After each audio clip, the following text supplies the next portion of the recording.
Bismillahirrahmanirrahim. Assalamualaikum warahmatullahi wabarakatuh. Alhamdulillahilladzi arsala rasulahu bil huda wa dinil haqq liyudhhirahu 'alad dini kullih wa kafa billahi shahida. Fa inna ahsanal kalami kalamullah wa khairal huda huda Muhammad sallallahu alaihi wasallam wa syarrul umuri muhdatsatuha. Kembali bersama saya Zulkarnain El-Maduri. Pembicaraan kali ini ingin mengangkat soal Tahun Baru Islam. Bagi Indonesia, ya memang terutama di Indonesia ini, dan barangkali hanya di Indonesia ya, itu ada banyak hari raya ya. Ada banyak hari raya. Yang pertama, kita tahu bahwa hari raya yang dianggap wajib itu adalah hari raya Idul Fitri, atau yang dikenal dengan Ikhtifal Lil Fitri, perayaan Fitri, Li'idil Fitri, yaitu yang terjadi setelah melaksanakan puasa selama sebulan. Yang kedua adalah Idul Adha.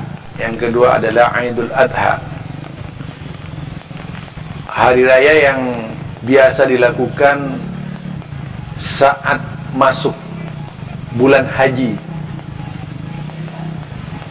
Nah, yang ketiga, keempat, kelima ini disebut hari raya yang sengaja diciptakan oleh kelompok Islam tertentu, mengatasnamakan mazhab, mengatasnamakan imam gitu. Padahal imam-imam itu tidak pernah mengadakan hari raya sebagaimana yaitu tadi, Maulid Nabi ya, Maulid Nabi. Kemudian juga apa itu yang dikenal dengan Tahun Baru Islam dan sebagainya, Isra Mi'raj. Banyaklah acara-acara yang sengaja diada-adakan oleh umat Islam, itu sengaja. Jadi hanya ada dua saja yang bukan, yang benar-benar syar'i, yaitu hari raya Idul Fitri dan hari raya Idul Adha. Itu kedua-duanya. Selain dari itu tidak termasuk pada hari raya yang dibenarkan oleh syar'i. Ya, secara syar'i nggak dibenarkan.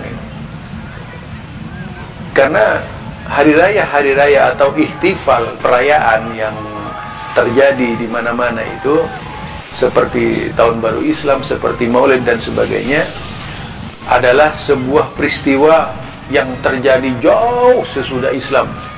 Tidak pernah terjadi di zaman Rasulullah, tidak pernah terjadi di zaman sahabat, tidak pernah terjadi di zaman tabi'in, tidak pernah terjadi di zaman Imam 4, tapi terjadi umumnya di Asia Tenggara. Asia Tenggara itu ya termasuk Indonesia. Yang jelas agama model Indonesia ini agama model yang sangat luar biasa ya. Karena lepas kontrol dari agama ya, lepas kontrol dari Quran, dari As-Sunnah dan sebagainya. Tapi herannya mereka itu bersifat takfiri, yaitu menyalahkan orang lain. Sudah salah masih menyalahkan orang lain lagi. Ini yang sering terjadi ya di tengah-tengah masyarakat kita. Jadi tadi malam kebetulan kan malam Tahun Baru Hijriah 1445 Hijriah, 1 Muharram, kalau orang Jawa menyebutnya itu 1 Suro. Ada keyakinan tertentu di Pulau Jawa itu dengan 1 Suro itu. Biasanya dihubung-hubungkan dengan yang aneh-aneh lah kalau di Indonesia itu. 1 Suro tidak bisa dilepaskan dari kebiasaan Jawa, kebiasaan Jawa, dan menjadi bulan tersendiri di Pulau Jawa itu 1 Suro. Biasanya nanti kalau di Pulau Jawa itu di wilayah Blitar Selatan misalnya ya, wilayah Blitar Selatan itu ada yang bernama Gong Mbah Prada gitu. Jadi mereka merayakan gong. Kalau di Yogyakarta itu Kiai Selamat, yaitu kerbau. Merayakan Kiai Selamat, macam-macam lah di Indonesia itu aneh-aneh. Yang jelas kalau berbicara agama menggunakan manajemen Quran, manajemen Sunnah Sallallahu Alaihi Wasallam, kita tahu perbedaan mana yang agama dan mana yang bukan. Tetapi tak sedikit orang-orang awam yang terjerumus ke dalamnya, tak sedikit itu. Ya, semacam di Indonesia ini memang bisa dihitung kesalahan-kesalahan umat Islam di dalam merayakan hari-hari Islam, ya, merayakan hari-hari Islam. Beda dengan di Iran. Iran ditambah lagi, ada Maulid Nabi Muhammad, ada Maulid Ali bin Abi Thalib, ada Maulid Khadijah, ada Maulid yaitu Hasan, ada Maulid Husain. Wah, makin banyak itu di Iran. Yang jelas perayaan-perayaan seperti ini, ya, perayaan tidak datang dari agama Islam, itu ya, tidak datang dari agama Islam, dan bukan standar dari Rasulullah Sallallahu Alaihi Wasallam. Sengaja mereka menciptakan agama versi mereka, gitu. Jadi tidak ada landasan apapun, baik dari Al-Quran, dari As-Sunnah dan sebagainya, yang tentu saja bukan menambah kebaikan, bukan menambah indahnya Islam, tapi justru mengotori Islam itu sendiri. Itu ya, mengotori Islam. Karena memang kalau melihat dalam kitab-kitab Mu'tabarah, tidak ada ceritanya dalam kitab Sahih Imam Bukhari misalnya. Itu kitab Sahih Imam Bukhari ini kumpulan hadis, tidak ada riwayatnya. Kemudian kita buka kitab Sahih Imam Muslim juga tidak akan ada. Atau di 4 imam seperti Imam Abu Hanifah, Imam Malik, Imam Syafi'i, Imam Hambali, tidak akan pernah menemukan ajaran-ajaran seperti yang dilaksanakan oleh mereka ini. Yang jelas bukan tuntunan agama lah. Agama tidak pernah memberikan tuntunan sebagaimana banyak dirayakan dan dilakukan oleh umat Islam. Itu ya. Itu netizen sekalian, dimanapun Anda berada, bisa menikmati sajian saya ini. Hanya saja harus berpikir kritis. Kita sebagai seorang muslim tak menerima begitu saja apa yang datang kepada kita, tapi harus menggunakan check and recheck. Check and recheck, apakah yang diamalkan kita itu benar atau tidak.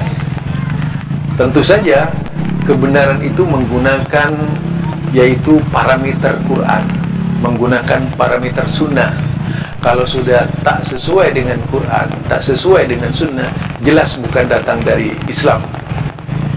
Yang jelas Islam itu adalah Islam yang pernah diajarkan oleh baginda Rasulullah Sallallahu Alaihi Wasallam. Islam itu adalah Islam yang diajarkan oleh para sahabat. Islam itu yang diajarkan oleh para tabi'in. Islam itu yang diajarkan oleh tabi'ut tabi'in. Islam itu yang diajarkan oleh imam yang 4. Selain itu tidak ada lagi ajaran Islam. Kali ini pembicaraan kali ini mudah-mudahan bisa membimbing netizen sekalian dimanapun di seluruh Indonesia, di seluruh dunia, menyimak apa yang saya sampaikan. Mudah-mudahan bisa menjadi pelajaran dan menambah pengetahuan, di samping juga lebih kritis lagi menerima ajaran-ajaran yang benar yang datang dari Rasulullah Sallallahu Alaihi Wasallam. Taraktu fikum amroini in tamasaktum bihima lan tadillu abada. Aku tinggalkan 2 warisan, selama engkau berpegang teguh kepada keduanya, lan tadillu abada, tidak akan sesat selama-lamanya. Kitab Allah wa sunnatar rasuli. Yang pertama berpegang teguh kepada Quran, yang kedua adalah sunnah Rasulnya. Insyaallah kalau ini menjadi bimbingan kita, kalau ini menjadi petunjuk kita, kalau ini menjadi nasihat bagi kita, dan kalau ini menjadi warisan bagi kita, kita akan selamat dan kita terbebas dari kesalahan. Terlalu banyak istilah ahlus sunnah. Banyak orang ngaku ahlus sunnah, tetapi tidak pernah mengetahui hakikat ahlus sunnah itu apa. Pekerjaannya bertentangan dengan sunnah malah yang terjadi. Karena ahlus sunnati wal jamaah, wah hebat itu, judulnya aja hebat. Tapi perbuatannya bukan ahlus sunnati wal jamaah. Ini yang banyak. Karena salah definisi tadi. Ini bukan menyangkut satu orang, dua orang, tapi menyangkut ratusan ribu orang, bahkan mungkin jutaan orang. Karena memang di dalam Islam itu, Islam menurut Rasulullah Sallallahu Alaihi Wasallam itu akan pecah 73 golongan. Sataftariqu ummati ala salasin wa sab'ina firqah. Umatku akan pecah 73 golongan. Kulluhum finnar, seluruhnya di dalam neraka illa wahidah. Nah, mereka ini menyebut yang illa wahidah, yang satu itu yang direbut. Semuanya ngaku-ngaku ahlus sunnah wal jamaah. Sampai mulai dari Syiah, Thariqah, ada lebih 70 golongan. Thariqah ada lebih, golongan Sufi ada lebih banyak, golongan Mu'tazilah, golongan Asy'ariyah, golongan Maturidiyah, Jahmiyah, Qadariyah, Jabariyah, banyak golongan-golongan dalam Islam yang tentu saja sulit membedakan mana mereka yang tidak ngaku ahlus sunnah. Ngaku ahlus sunnah semuanya. Cuman kita harus cerdas dan pandai untuk mengetahui ahlus sunnah dan tidaknya itu harus menggunakan kacamata Quran, dan as-sunnah juga menggunakan kacamata fiqhus sirah, memahami sejarah. Jadi kalau dalam sejarah masa Rasulullah misalnya, ada nggak acara kebiasaan yang dilaksanakan oleh orang sekarang ini? Itu perlu dilihat di zaman Rasul, dilihat di zaman sahabat, dilihat di zaman Imam 4. Ada nggak Imam 4 yang begitu tuh? Kalau tidak ada, bukan datang dari Islam. Berarti bikinan mereka sendiri. Jadi jangan semuanya dianggap ikhtilaful ummah, jangan. Ikhtilaf itu ada dalilnya, berbeda pendapat itu ada dalilnya. Kalau tidak ada dalilnya, bukan perbedaan pendapat, sengaja diada-adakan untuk berbeda. Itu bedanya. Barangkali ini saja dari saya, Zulkarnain Al-Maduri. Mudah-mudahan seluruhnya sehat walafiat. Subhanakallahumma wa bihamdika asyhadu an la ilaha illa anta astaghfiruka wa atubu ilaik. Assalamualaikum warahmatullahi wabarakatuh.